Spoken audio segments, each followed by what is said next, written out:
예, 우리 함께 말씀 보도록 하겠습니다. 함께 보실 말씀 로마서 3장 말씀입니다. 로마서 3장 우리 19, 20절 말씀 함께 한 목소리로 합독하도록 하겠습니다. 19절, 20절 말씀입니다. 함께 읽습니다. 시작. 우리가 알거니와 무릇 율법이 말하는 바는 율법 아래에 있는 자들에게 말하는 것이니 이는 모든 입을 막고 온 세상으로 하나님의 심판 아래에 있게 하려 함이라. 그러므로 율법의 행위로 그의 앞에 의롭다 하심을 얻을 육체가 없나니 율법으로는 죄를 깨달음이니라. 예, 우리 이 시간은 기독교 강요 2권 7장 우리 6절에서 9절에 있는 내용, 율법의 첫 번째 기능에 대해서 살펴보겠습니다. 하나님의 의를 밝히 드러내서 인간의 죄성을 계속 밝혀서 온전히 하나님의 긍휼하심을 바라보도록 만드는 이것을 우리가 이 시간 계속 봤던 내용이어서 우리가 빠르게 한번 텍스트 위주로 살펴보도록 하겠습니다. 도덕법의 첫 번째 기능, 너무 감사한 건 너무 밝히, 너무 명쾌하게 설명이 잘 돼 있어요. 우리 이거 잘 숙지를 반드시 하길 바라고, 우리 436페이지 첫 번째 문단에서 다섯 번째 줄까지 한번 읽어보겠습니다. 예, 정리를 하고 있죠? 한번 읽습니다. 시작. 그 첫 번째 부분은 하나님의 의, 오직 하나님께서 받으실 만한 의를 드러냄으로써 각 사람에게 그 자신의 불의에 대하여 경계하고 알리고 깨우치고 정죄하는 부분이다. 네, 이렇게 해서 뭐하게 만들죠? 자기의 무력함과 부정함을 알고 고백하도록 되어야만 하기 때문이에요. 예, 뭐 때문에요? 자기 사랑. 성경에서 말하는 것은 예수 그리스도의 의로서 우리가 변화되는 그것들을 우리는 추구하고 경험하고 그것을 향해 나아가야 된다는 것인데, 그 일을 위해서 뭐가 필요합니까? 예수 그리스도만을 붙들어야 돼요. 근데 예수 그리스도만을 누가 붙들죠? 죄인임을 아는 자. 그럼 그 죄인데, 성경에서 말하는 모든 인류에게 있는 공통적인 죄의 비극은 자기 사랑과 교만입니다. 그래서 여기서도 정확하게 자기 사랑과, 이 뒤에서 다섯 번째 줄, 사람이 자기 자신의 헛됨을 분명히 인식하지 못하면, 이건 교만에 대한 설명이죠. 사실 첫 번째 문단의 중간 정도. 그러나 자기들의 능력을 찾으셨어요? 한번 읽어보겠습니다. 시작. 그러나 자기의 능력들을 율법의 어려운 것들에다 비교하기 시작하면 그 순간부터 자기의 허세가 꺾이게 되는 것이다. 과거에 자기의 능력들에 대해서 얼마나 높게 생각했든 간에 그렇게 무거운 짐을 지고 지쳐서 비틀거리며 결국 넘어지고 기진맥진하여 쓰러져 버리는 것을 느끼게 되기 때문이다. 예, 이것은 유익입니까 아닙니까? 엄청난 유익이죠. 그리고 율법만이 이뤄내는 유익입니다. 마지막 순간까지 나는 절대로 이 교만과 자기 사랑을 안 버리는데, 율법은 그걸 가능하게 하죠. 율법이 우리를 계속 눌러버려가지고 안 된다, 절대 내 힘으로 안 나온다 라고 하는데, 이건 왜 유익입니까? 복음을 붙잡게 하는 수단이라는 거예요.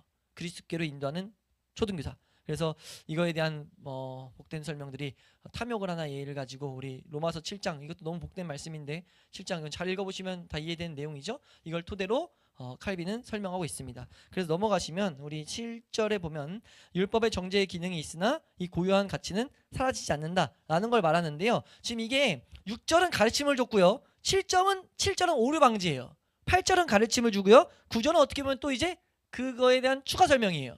그러니까 여기서 기억해야 될 가르침은 6절과 8절입니다. 6절에서 나오는 이 기능을 살펴봤었고, 7절에서는 뭘 말하는 거냐면 오류가 생길 수 있다는 거죠. 오류가. 율법이 우리를 누르는 것이라고 한다면은 그것이 이제 끝으로 생각하는 사람들이 있는데 절대 그럴 수가 없다라는 것을 7절에 잘 설명했죠. 우리 437페이지 우리 첫 번째 문단의 마지막에서 여섯 번째 줄 넘어가시면 양심으로 자기의 죄를 분명히 깨달을수록, 우리 읽어보겠습니다. 시작.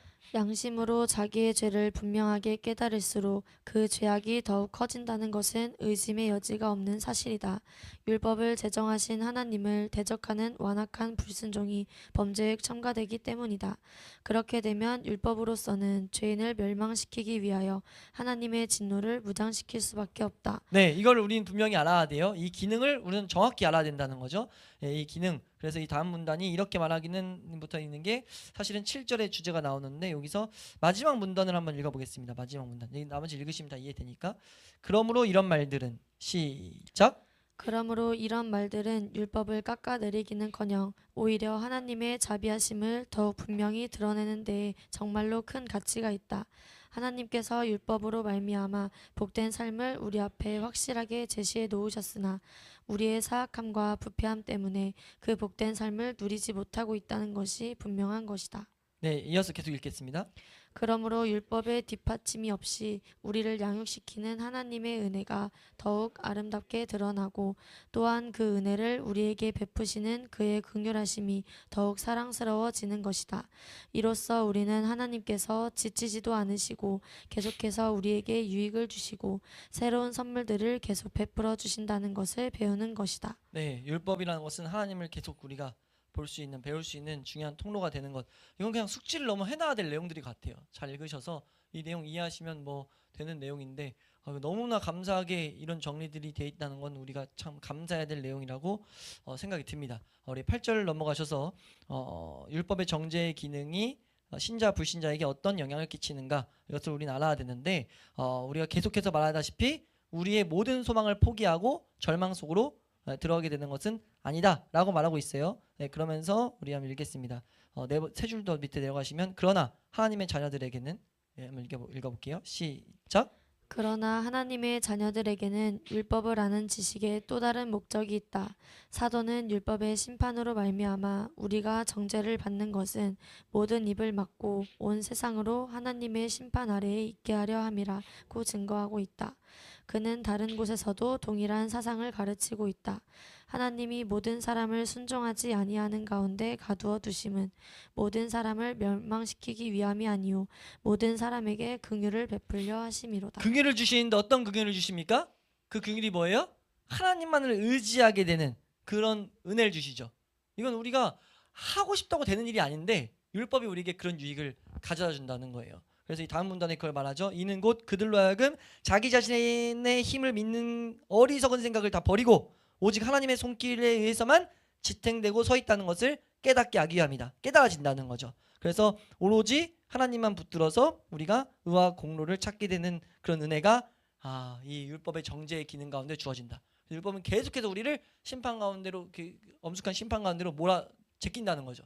몰아제끼는 것이 은혜라는 것을 우리는 반드시 알아야 돼요. 그래서 그 내용들을 8절에서 설명을 했고요. 그거에 대해서 이제 좀 더 이 유익이 어떤 것이 주어지냐. 9절을 한마디로 요약하면 이거죠. 우리가 이 율법이 어떤 은혜를 주느냐. 의지하게 해서 뭐하게 하느냐. 은혜를 구하게 만든다. 그러니까 은혜를 구하게 되는 것은 율법의 유익입니다. 그러니까 우리가 은혜만을 구하게 되는 거. 우리가 계속 말씀들을 보면서 뭐밖에 고백하지 못했어요? 우리가 말씀들 특히 에베소서를 보면서 성령님의 조명을 간구할 수밖에 없었잖아요. 우리가 그 성경 읽기조차 그 말씀대로 하라는 대로 하다 보니까 읽기조차 싫어지는 우리의 죄성을 보면서 읽는 것조차 은혜를 구해야 되는구나 라고 했는데 우리가 지금 그걸 수요일날 그 다윗의 고백 그 하나님의 말씀을 능력으로 경험한 그 한 인물이 고백한 것처럼 고백한 것에서 그 원리들을 보게 되는 게 이 말씀대로 걸어가면 분명히 유익이 있다라는 것들 말씀은 분명히 우리 삶에 은혜를 가져다 준다라는 것들을 배운 다윗은 뭘 알았냐면은 이 규칙, 이 원리에 계속 서 있어야 된다라는 것들을 말했잖아요. 그게 우리가 지금 경험하고 있는 거와 동일하다는 거죠. 에베소 말씀을 통해서 이건 알아가야 돼. 모든 성도들은 이걸 알아가야 돼라고 했더니 이건 하나의 의무죠.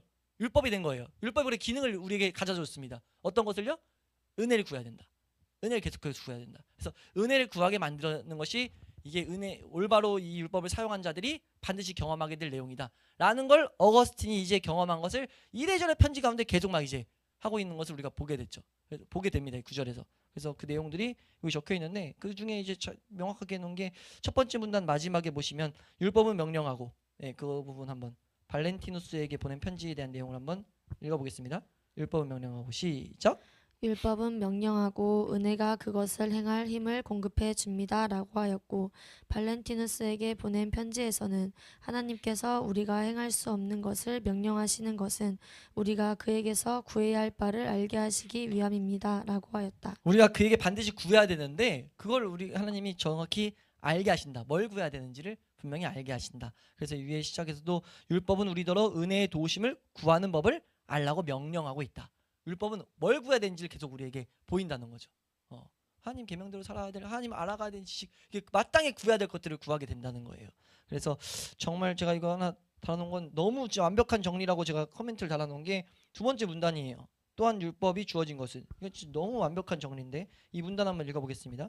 읽고 이제 율법이 주어진 것은 시작. 율법이 주어진 것은 그대를 고소하고 그리하여 그대로 하여금 두려움을 갖게 하며 또한 두려움으로 인하여 그대로 하여금 용서를 구하게 하며 그리하여 그대 자신의 힘으로 할 수 있다는 생각을 갖지 않도록 하기 위함이라고 말하였고 또한 이렇게도 말하고 있다. 율법이 주어진 것은 바로 이런 목적 때문이라오. 즉 스스로 위대한 그대를 작게 만들고 그대 자신의 힘으로는 의에 이를 수 없다는 것을 보여주며 또한 무력하고 무가치하며 핍절한 상태에 있는 그대로 하여금 은혜에게로 피하도록 하기 위함이라오. 그래서 우리가 은혜를 구할 때마다 먼저 감사로 시작해야 되는 이유는 뭐냐면 은혜를 주셨다는 명백한 증거이기 때문에 내가 은혜를 구하고 있다라는 것 자체가 율법이 은혜로서 잘 적용이 된 거예요. 그럼 그 1번의 고백은 찬양과 감사입니다. 감사에 기반돼서 왜냐하면 이걸 그래야 은혜를 구할 때 그것 자체가 짐이 안 돼요. 짐이 절대 아니거든요. 특권이고 복락인데 마귀는 뭐라고 속이냐면 너 은혜 구해서 언제 도달을 곳을 자꾸 보게 해요. 은혜를 계속 입어야 돼. 그래야 뭐가 오니까. 근데 그게 아니라니까요. 은혜 주신 것이 이미 와 있는데 도달할 건 이미 되는 거예요. 내 눈에는 안 보이지만 그건 된 것이 너무 확정되는 거죠. 뭐 할 때요? 이미 주신 증거들을 바라볼 때. 다윗이 한결같이 계속 말하냐면 내게 주신 증거들을 보고 내게 주신 증거들을 보고 시련 가운데서 증거들을 보고 계속 증거들을 본 이유가 뭐냐면 그것을 봤을 때야만이 내가 참되게 감사하며 하나님 말씀에 계속 내 삶을 의탁할 수 있기 때문이거든요. 근데 그런 지침을 너무 주는 거예요. 내 은혜를 구하는 것 자체가 은혜의 온수단이야 라고 지금 우리에게 지금 분명하게 이렇게 선언하고 있는 겁니다. 지금 믿음의 선배들이 선언하고 있는 거예요.